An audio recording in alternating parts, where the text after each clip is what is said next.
That being said, I was in contact with a number of WNBA coaches yesterday about this topic of the officiating in the WNBA, and all of them said Rebecca Lobo just dropped a bombshell that should have every WNBA executive in full panic mode, and what the Basketball Hall of Famer and ESPN analyst revealed about Caitlin Clark and the WNBA's officiating crisis goes way beyond anything we've seen on the court. It needs to get better, specifically the consistency, not only from one game to the next, but the consistency within a game. One coach told me, we tell our players to be as physical as they can possibly be for 40 minutes because we know for 38 of them, they're pretty much going to get away with it. So I think everybody would like to see a tighter whistle and a little bit more freedom of movement. Lobo didn't just comment on Clark's treatment by Referee, exposed what coaches across the entire league are saying behind closed doors, and is absolutely devastating for the WNBA's future. What she uncovered through private conversations with coaches throughout the league reveals a systematic breakdown that's turning basketball games into survival contests where every single coach she spoke to agrees the officiating has spiraled completely out of control, and they're now literally telling their players to be as physical as possible for 40 minutes because they know that for 38 of those minutes, the refs won't step in to stop it. Caitlin Clark is getting an unprecedented amount of defensive attention when you watch her play on the basketball court. I've been going back and watching film from Sabrina Ionescu when she was a rookie, Kelsey Plum when she was a rookie, other players that came in with a lot of hype. None of them were being guarded 94 feet from the basket when they did not have the basketball in their hands. None of them were being guarded 35 to 40 feet from the basket when they didn't have the ball and they were on the weak side of the floor. This isn't Rebecca Lobo being dramatic or stirring up controversy for attention. This is a respected voice in women's basketball, sounding the alarm about a league that's about to destroy the most valuable asset in sports, history. Because while everyone's been debating whether Clark gets special treatment or rough treatment, Lobo just revealed that the real problem is much worse than anyone imagined, and what she discovered could spell the end of everything the WNBA has built around their golden goose. There is a lot of truth to the extra physicality that Caitlin Clark gets, because I mean, if you just look at it logically, she gets double and triple teamed by more than anyone in the league. So let's just say there's one guard running down and then they catch her in the half court. She's not even being full court pressed. So being full court pressed adds an extra element of being fouled earlier. When you are guarded by 2-3 defenders, then that's 2-3 more times that you are able to be physically fouled, even though not all of the fouls are called. But like, what I'm saying is the bottom line is like, she's covered way more than any other player. She's scouted way more than any other player. So it just makes sense. But because of that, that's why the officiating around Caitlin Clark does need to be looked at a little harder. The numbers tell a story so clear that even the most stubborn WNBA executive can't ignore it, because Caitlin Clark's final game of 2024 pulled in 2.5 million viewers, making it the most watched WNBA game ever broadcast on cable television. And to put that in perspective, games featuring Clark averaged 1.18 million viewers throughout her rookie season, while every other WNBA game without her managed just 394, zero viewers, which isn't a difference but a completely different universe of audience engagement. Well, I think you have to look at things a little bit holistically. I think Caitlin Clark is a really hard player to officiate, much like Diana Taurasi was throughout the course of her career, for a couple of reasons. Caitlin Clark regularly gets picked up in the full court. She also gets blitzed more over the course of her career than any player in WNBA history or in that period of time. And she also creates some contact herself on the offensive end of the floor. She is very difficult to officiate because of all of the contact that's happening around her all of the time. And she is right. There are many coaches that are willing to take these fines, calling out the officiating in the post-game press conferences. Just in this season, I remember Cheryl Reeve commenting on it about how physical they get with Nafisa Collier. I remember Stephanie White commenting on it twice.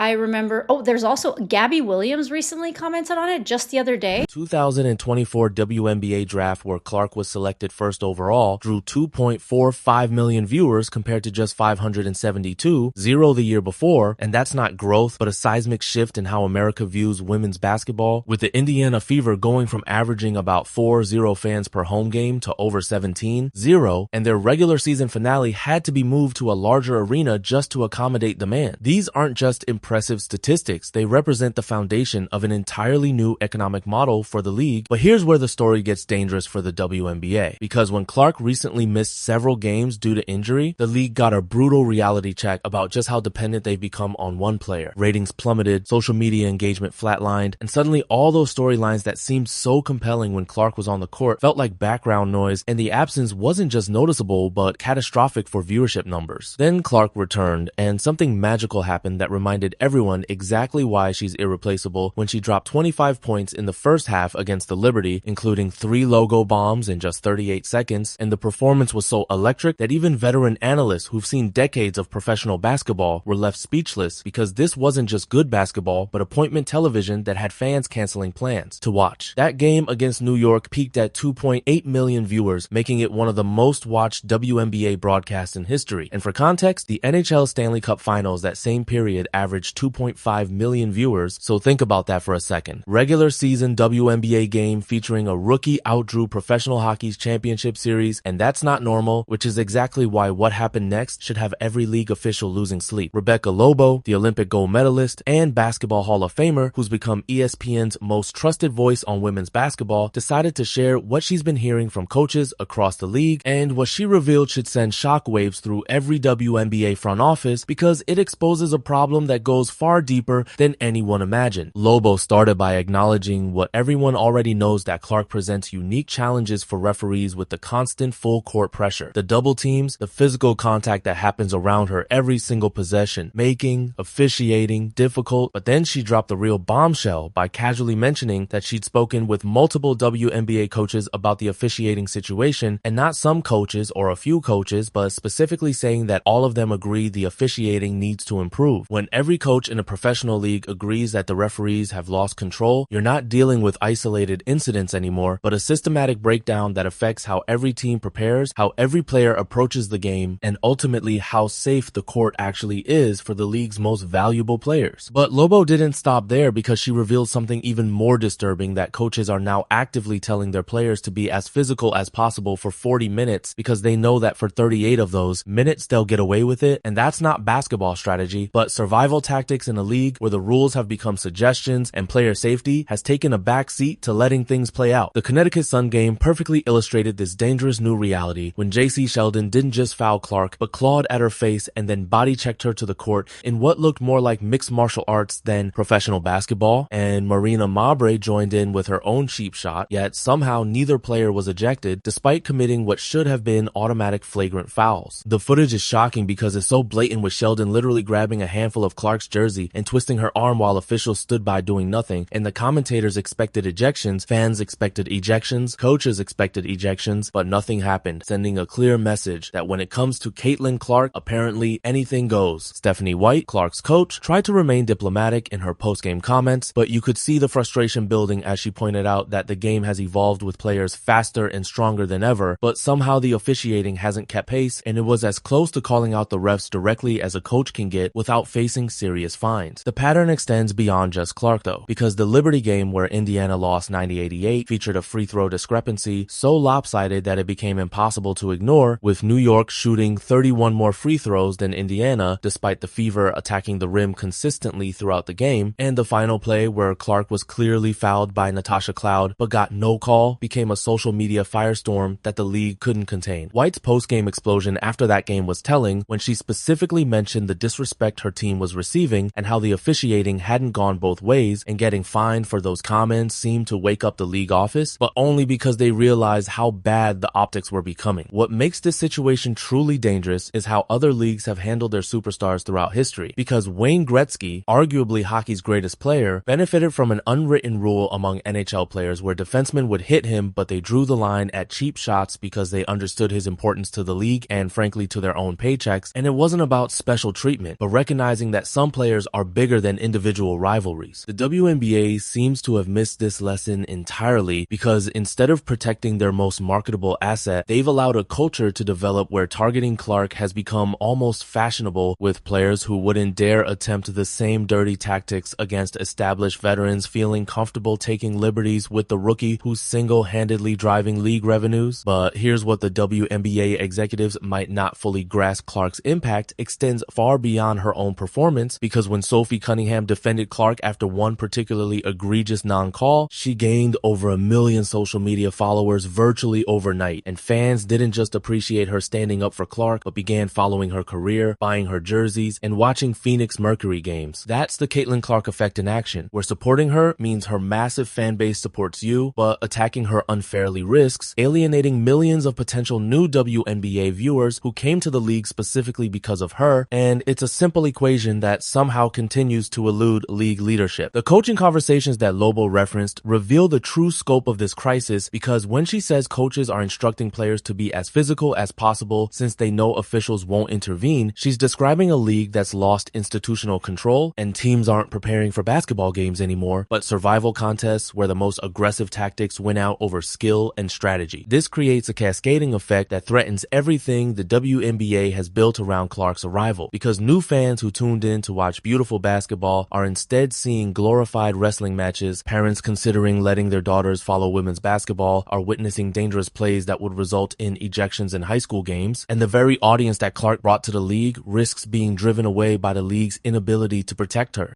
The business implications are staggering because Clark isn't just popular according to WNBA Commissioner Kathy Engelbert. She's the most popular athlete in America, not the most popular women's basketball player or WNBA player, but the most popular athlete, period. And when someone with that level of cultural influence gets repeatedly targeted without adequate protection, you're not just risking her health, but the foundation of the league's newfound prosperity. Television networks didn't sign expanded WNBA broadcast deals because they believed in the league's long-term potential, but because Caitlin Clark proved that women's basketball could draw massive audiences when marketed properly,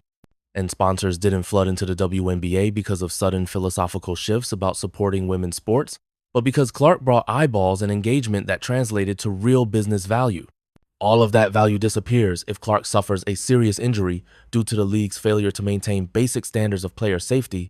and the ratings crash during her recent injury absence provided a preview of what happens when she's not on the court, which wasn't pretty for anyone involved. The most frustrating aspect of this entire situation is how easily preventable it is, because the WNBA doesn't need to fundamentally change how basketball is played or officiated, they just need to enforce existing rules. Consistently, where flagrant fouls should result in ejections, technical fouls should be called when players grab jerseys and twist arms, and basic basketball rules should apply to everyone, including the league's biggest star. Instead, we're watching a league actively undermine its own success story because every game that Clark gets targeted without adequate protection is another opportunity for a career-altering injury. Every cheap shot that goes unpunished sends a message to other players that this behavior is acceptable, and every missed call that leads to a dangerous play brings the league closer to losing the most valuable asset in women's sports. Rebecca Lobo's revelation about coaching conversations across the league should serve as a wake-up call for WNBA leadership, because when every coach agrees that officiating has become a problem, when players are being instructed to push physical boundaries since they won't face consequences, when the league's biggest star is being treated like a target rather than an asset, you're not dealing with growing pains anymore, but an institutional failure that threatens everything the WNBA has worked to build. The choice facing league officials is simple but crucial, because they can continue allowing this dangerous culture to flourish, risking both Clark's health and the league's future prosperity, or they can make the difficult but necessary decision to prioritize player safety and competitive integrity over misguided notions about letting players police themselves. Because here's what happens if they choose wrong and Clark gets seriously injured due to inadequate protection. Those 2.5 million viewers disappear. Those sold-out arenas go back to being half empty. Those expanded broadcast deals get renegotiated downward, and all the progress women's basketball has made in the past year gets erased by one preventable moment.